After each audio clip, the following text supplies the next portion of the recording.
Foi em outubro. Ele estava brincando e bateu a lateral da cabeça dele na parede. Aí criou tipo um galozinho. Aí 20 minutos depois ele teve um sangramento nasal. Aí eu lavei o rosto dele, aí melhorou. Aí depois ele teve outro sangramento, só que diferente do primeiro, porque o primeiro tinha sido um sangue bem ralozinho, fino. Já na segunda vez não, foi bastante grosso e escuro.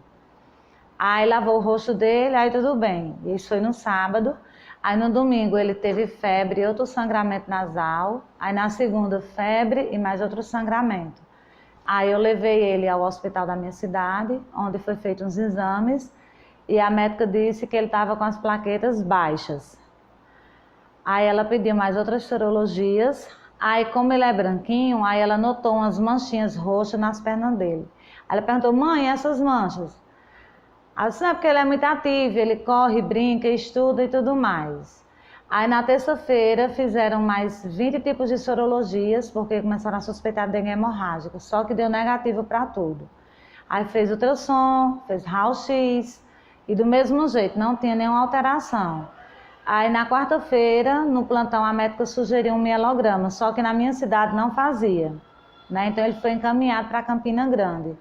Chegamos já à noite em Campina Grande e o mielograma lá só é realizado na segunda e na quarta pela manhã.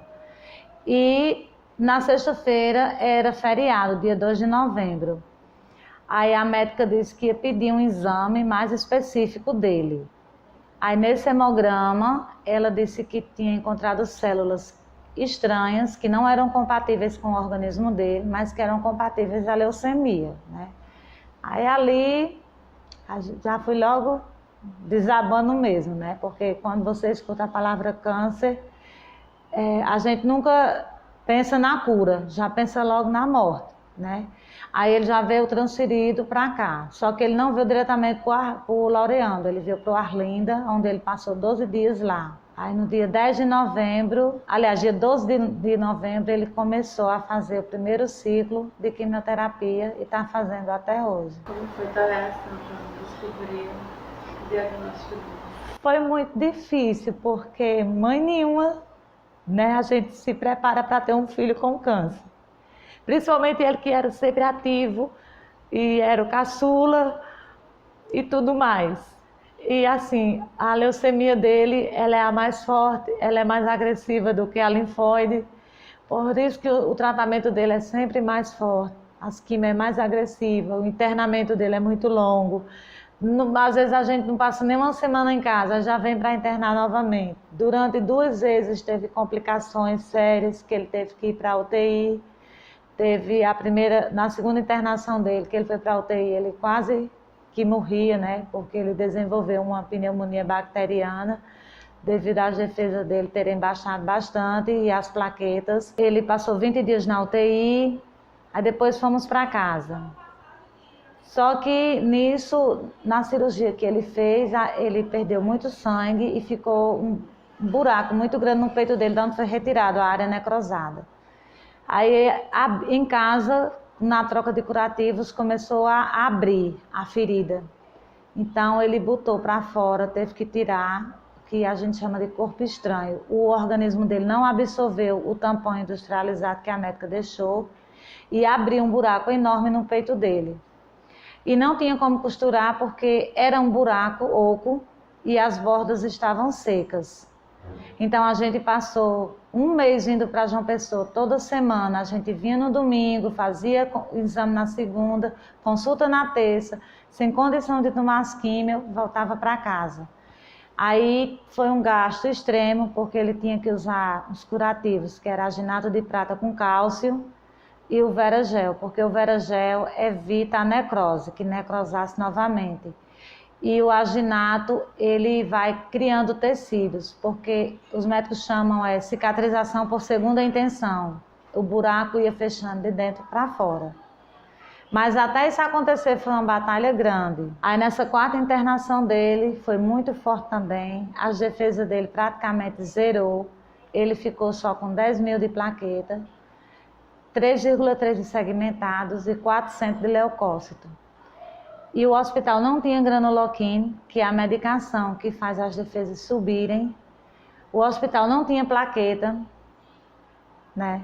Às vezes a gente fala assim da importância da doação da plaqueta, né? Porque sem ela, eles não podem fazer nenhum tipo de procedimento, nem cirúrgico, nem trocar a agulha do catéter, que tem que ser trocada a cada 5 dias, porque sem a troca disso, já acarreta uma bactéria. A criança já fica, como é que se diz, propícia a pegar bactérias, né? Então, a gente sempre conscientiza as pessoas disso, da importância da doação. Eu fiz uma reportagem também pedindo ajuda para o hospital. Por 2 vezes Miguel teve que ir para casa porque não tinha quimioterapia para ele.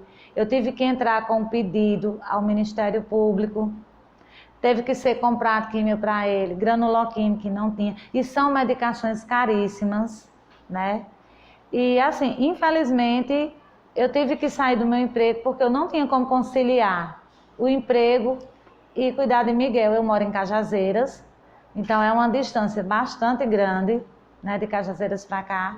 E tudo que ele sentir, de uma simples diarreia, a um vômito, a uma febre, só é tratado aqui no hospital, ele não pode ser atendido em outro hospital. Como foi dar notícia para ele? Assim, eu não sei se é pela idade dele, ele não entende bem.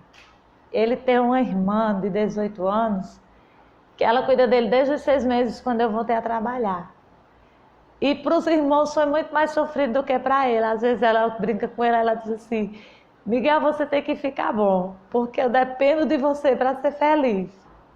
Aí ele diz assim: eu vou ficar bom, Raíssa, porque eu só tenho câncer no sangue. Mas ele não entende a gravidade da doença, né? Ele não sabe o que ele tem. Ontem foi o aniversário dele. E a gente tinha planejado que ia fazer o aniversário dele do Halloween, que ele tem paixão por Halloween e dinossauros. Então eu estou fazendo todo o esforço para quando a gente chegar em casa essa semana, eu fazer o aniversário dele, porque eu não sei se o ano que vem ele vai ter essa oportunidade, eu ainda vou estar com ele. Porque de fevereiro para abril foram 11 crianças que se foram. E dessas 11 crianças, apenas 2 foi tumor. O restante foram todos de leucemia. E isso abala a fé da gente. A gente tenta ser forte, tenta ter fé e tudo, mas é muito difícil. Você vê aqui casos de criança que ficaram boas da doença e de repente a doença volta. Aí quando volta, tem que fazer um transplante. Às vezes o transplante não dá certo, a doença volta mais agressiva. Aí mata a medula transplantada e aquele doador não pode mais ser o doador novamente. Às vezes ele reclama assim, que por que isso com ele, né? Que por que que tem que ser furado? Ele está há quase 1 mês sem andar porque ele teve uma complicação quando foi botar o acesso central dele, deu trombo na jugular dele e no peito, então teve que fazer um acesso femoral, que é na virilha. Aí tem que pontear o acesso, que é para ele não sair. E desde então ele não anda. Ele botou na cabeça que ficou aleijado, que não consegue mais andar. E aí tem aqueles cuidados da alimentação que não pode comer, certos alimentos, frutas, refrigerante, não pode estar assim em ambiente aberto, não pode estudar. Ele não pôde terminar o ano passado, os estudos esse ano também, ele não vai estudar. E provavelmente, não sei se o ano que vem já vai dar para ele estudar, né? Tem que ser só a família em casa, não pode ter visitas. Tem que ter todo aquele cuidado de higienização, de tudo limpo, tudo esterilizado, por conta dos riscos de bactéria. Como ele já teve esse problema no pulmão, aí o cuidado tem que ser redobrado, porque o pulmão dele ficou muito fragilizado por conta da pneumonia. Ser a mãe de Miguel é um privilégio, muito difícil para mim, né? Porque ele, por mim, ele foi muito planejado. Eu tenho 5 filhos com ele, né? Ele é o caçula. Então ele sempre foi o xodó da gente, né? Era o anjinho, o popotinho, porque ele era bastante gordinho. E de repente a gente vê um filho numa cama, assim como eu já vi ele 2 vezes na UTI, no oxigênio.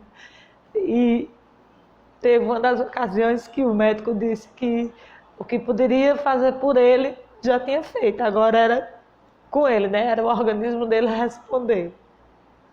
E você se sente incapaz, como mãe, de fazer qualquer coisa por ele. O máximo que eu posso dar de mim, eu dou total atenção a ele. Os irmãos reclamam, porque os irmãos dizem que agora eu só tenho ele de filho, né? Mas eles não entendem que é porque no momento Miguel é quem tem prioridade. Miguel é quem está com mais necessidade da mãe. Não é que eu vá deixar de ser mãe dos outros, de forma alguma. Mas a família da gente é muito pequena, porque só é eu e eles, né? Então eu sustento a barra toda sozinha. Miguel é só mamãe, né? Ele teve uma reportagem aqui, as meninas falando sobre a importância da Páscoa e tudo, e foram explicar o sentido da palavra Páscoa, que não era o coelhinho, não era o chocolate, e falou de crianças que são órfãos. Aí ele perguntou o que era órfãos. Aí uma das voluntárias explicou que órfãos são crianças que não têm pai nem mãe. Aí ele disse, então eu sou órfão porque eu não tenho um papai. Isso para mim doeu muito. E eu não sei até quando eu vou ter Miguel ao meu lado, né? Mas eu quero aproveitar o máximo possível isso. Eu tenho a esperança de que ele vai ficar bom. Ele está respondendo bem ao tratamento, graças a Deus, né? Ele responde bem ao tratamento. E é ter fé em Deus. De vez em quando a fé se abala, quando tem uma perda de uma das crianças, porque você querendo ou não, você pega amizade com as mães, você pega amizade com as crianças, você se envolve, você troca informações.